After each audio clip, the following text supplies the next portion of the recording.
Hi, Robert Chuckrow here. In this video, I'm going to tell you two things that Cheng Man-ch'ing told us not to do when doing the form or when doing push hands. One of the things that Cheng Man-ch'ing corrected us on whenever he saw it was if we lifted the toes of the forward foot.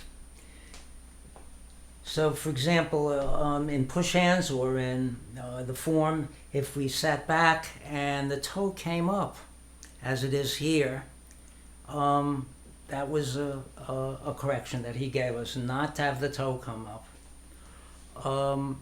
And also in downward punch, which, by the way, in the long form, that's called the groin punch. In the downward punch, he warned us not to lift the heel if we went forward. And what he said is, what he did is he took one of the senior students, Ed Young, and he stood behind him, had Ed Young do the punch, and of course Ed Young purposely lifted his heel so that Cheng Man-ch'ing could show this correction.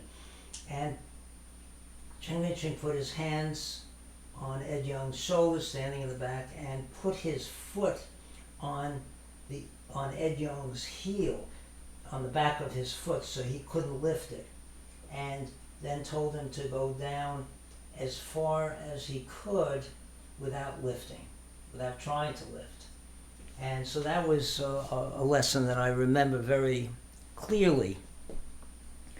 And what Cheng Man-ch'ing said is that if your toe comes up, you're already falling backwards. If your heel comes up, you're falling forward.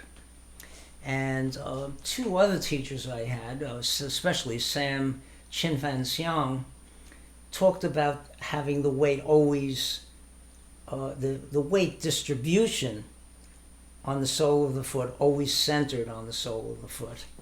So whether there's a lot of weight on the foot or a little bit of weight on the foot, the pressure on the foot has a distribution that's centered on the center of the foot.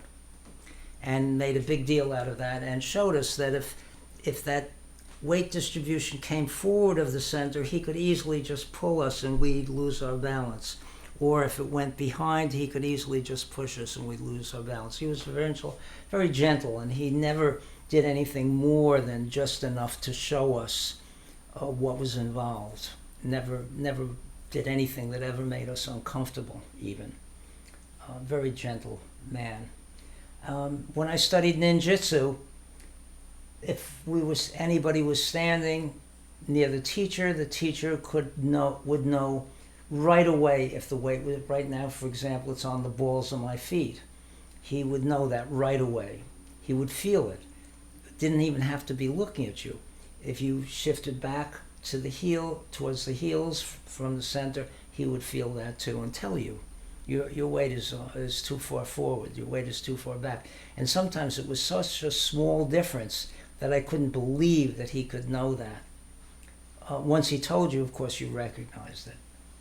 So very important not to deviate from that centered location of the weight distribution.